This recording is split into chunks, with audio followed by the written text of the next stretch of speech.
ये महिला कर्मचारी बिक्री का लक्ष्य पूरा न करने पर बॉस के कहने पर मीटिंग में अपना पूरा सिर मुड़वा देती है। लेकिन महिला न तो नाराज होती है बल्कि जोर जोर से हंसने लगती है, क्योंकि ये सजा उसी ने खुद तय की थी।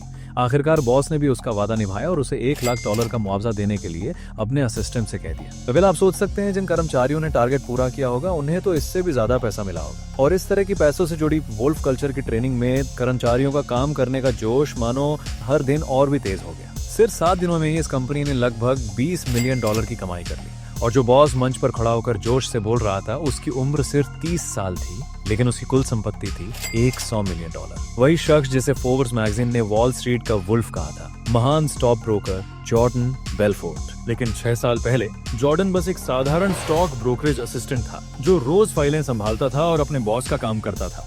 उसे तो क्लाइंट को कॉल करने का मौका भी नहीं मिलता था। अच्छी बात ये थी कि उसका बॉस एक ऐसा इंसान था जो सिखाने में यकीन करता था। लंच टाइम में वो जॉर्डन को सिखाता था, वॉल स्ट्रीट में टिके रहने के लिए हमें सिर्फ इतना करना है, ग्राहक के पैसे को अपने पॉकेट में डाल दो बस। जॉर्डन ने पूछा, लेकिन सर स्टॉक ब्रोकर का काम तो पहले क्लाइंट को प्रॉफिट दिलाना होना चाहिए ना। बॉस ने कहा, तुम गलत सोच रहे हो लड़के। दुनिया में कोई भी इंसान स्टॉक मार्केट का उतार चढ़ाव नहीं जान सकता, चाहे कितना भी परफेक्ट इंसान आ जाए। जब हम क्लाइंट को ब्लू चिप स्टॉक्स सजेस्ट करते हैं तो असल में हम उन्हें बहका रहे होते हैं ताकि वो अपने पैसे स्टॉक मार्केट में लगा दें। एक बार जब पैसे लग जाते हैं तो उनके लिए प्रॉफिट या लॉस बस एक नंबर है, लेकिन हमारे लिए कमीशन असली कैश है। बॉस की बातें सुनकर जॉर्डन ने बहुत कुछ सीखा, लेकिन वो इसे अमल में ला पाता उससे पहले ही फाइनेंशियल क्राइसिस आ गई। जब बॉस को पता चला कि अमेरिका का पूरा स्टॉक मार्केट क्रैश हो गया है और एक रात में $500 बिलियन उड़ गए हैं, तो उसने अपनी कंपनी बंद करने का फैसला किया। अगले दिन न्यूज़पेपर में कंपनी के दिवालिया होने की खबर छपी और इसका मतलब था कि जॉर्डन, जो अभी नया नया नौकरी पर आया था, सीधा बेरोजगार हो गया। जॉर्डन मजबूरी में एक ऐसी कंपनी में इंटरव्यू देने पहुंचता है जो बस बेकार और सस्ती शेयरों की खरीद फरोख्त करती है। जैसे उसने कांच का दरवाजा खोला, वहां का ऑफिस माहौल देखकर वो हैरान रह गया। What do you mean? ये तो मार्केट जैसा भी नहीं लग रहा। लेकिन जब बॉस ने समझाया कि इन बेकार शेयरों पर कमीशन दर 50% तक जाती है, तो जॉर्डन का पहले वाला रवैया तुरंत बदल गया।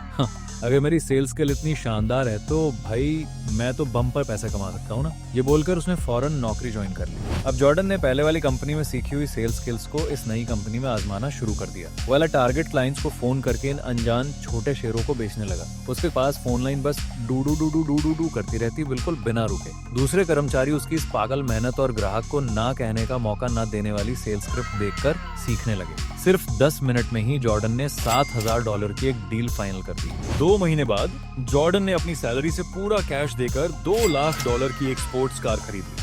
अब कंपनी के मालिक को लगा कि वो इस सेल्स जीनियस की मदद से कंपनी को काफी मुनाफा दिला देगा, लेकिन तभी जॉर्डन ने इस्तीफा दे दिया। वो अब हर महीने मिलने वाली लाखों की सैलरी से खुश नहीं था। उसी वक्त उसने अपने दोस्तों के साथ मिलकर अपनी खुद की स्टॉक ब्रोकर कंपनी खोल ली। कंपनी के पहले दिन जॉर्डन ने आत्मविश्वास से अपने एम्प्लॉयज से कहा, भाइयों अब हमें क्या करना है? ब्लू चिप स्टॉक्स के चारों ओर एक लालच का जाल बुनना है ताकि अमेरिका के अमीर लोग इसमें फंस जाएं, और फिर जब वो ट्रेडिंग करेंगे तो हम उनकी डील में आधा बेकार स्टॉक्स भी मिला देंगे, तभी हमें और ज्यादा कमीशन मिल जाएगा, है ना?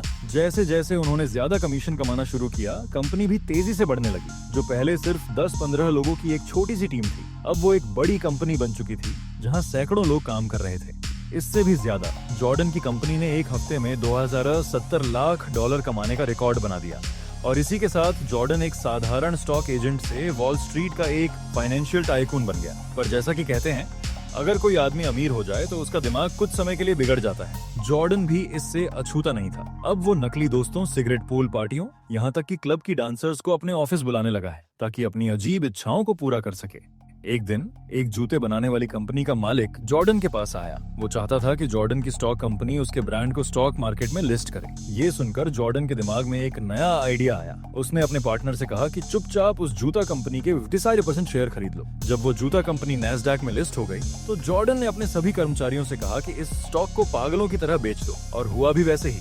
जैसे ही इन्वेस्टर्स ने शेयर खरीदना शुरू किया, जॉर्डन ने एक बार फिर वॉल स्ट्रीट में पैसा कमाने का कमाल कर दिखाया। लेकिन इस बार जॉर्डन को ये बिल्कुल नहीं पता था कि उसके इस स्टॉक मैनिपुलेशन ने अमेरिकी सेबी यानी SEC, securities and exchange commission का ध्यान खींच लिया है। जब तक SEC का एक अधिकारी खुद उसके ऑफिस नहीं आया, तब तक जॉर्डन को ये समझ में ही नहीं आया कि उसकी कंपनी अब जांच के दायरे में आ चुकी है। अब जॉर्डन घबरा गया और अपने लीगल एडवाइजर से पूछने लगा, अब हम SEC से कैसे बचें? लीगल एडवाइजर ने कहा, सिर्फ एक ही रास्ता है, तुम अपनी कंपनी से रिजाइन कर दो और ऊपर से $400 लाख का जुर्माना भर दो, तो SEC आगे की जांच नहीं करेगी। लेकिन जॉर्डन इतनी आसानी से अपनी बनाई साम्राज्य छोड़ने वाला नहीं था। उसने तुरंत तय किया कि पहले अपने पर्सनल अकाउंट से $200 मिलियन निकाल लूंगा और फिर किसी तरह इन्हें दुनिया के सबसे सुरक्षित देश स्विट्जरलैंड में ट्रांसफर कर दूंगा। इससे SEC उसके पैसे को सीज नहीं कर पाएगी। लेकिन एक बार में इतनी बड़ी रकम एयरपोर्ट से ले जाना सीधे SEC का ध्यान खींचने वाला था। इसलिए जॉर्डन को एक चालाक तरीका चाहिए था ताकि वह इन पैसों को किस्तों में बाहर भेज सके। एक मॉडल को भारी कीमत देकर हायर किया और उसके शरीर पर नोट चिपका दिए। उसे विदेश घूमने के बहाने स्विट्जरलैंड भिजवा दिया। इसी तरह बार बार वो पैसे भेजता गया, लेकिन उसे ये नहीं पता था कि उसकी इस संपत्ति ट्रांसफर की हरकत ने कंपनी के कर्मचारियों में खलबली मचा दी। उन्हें लगा कि बॉस खुद ही कंपनी से भागने वाला है, दुकान बंद करने वाला है। जॉर्डन तुरंत मंच पर चढ़ा और जोश से भरे अंदाज में एक भेड़िए जैसी मोटिवेशनल स्पीच दी। जॉर्डन की स्पीच सुनकर सारे कर्मचारी उत्साह से भर गए। सबने दोगुने जोश के साथ काम करना शुरू कर दिया। जॉर्डन और उसके साथी ने सबूत छिपाने के लिए मेक्सिको में एक लग्जरी यार्ड पर ऑफिस खोलने का फैसला किया ताकि कोई उन्हें अवैध शेयर मैनिपुलेशन में न पकड़ सके। जॉर्डन की रिमोट कंट्रोल से कंपनी 1 साल तक शांति से चलती रही।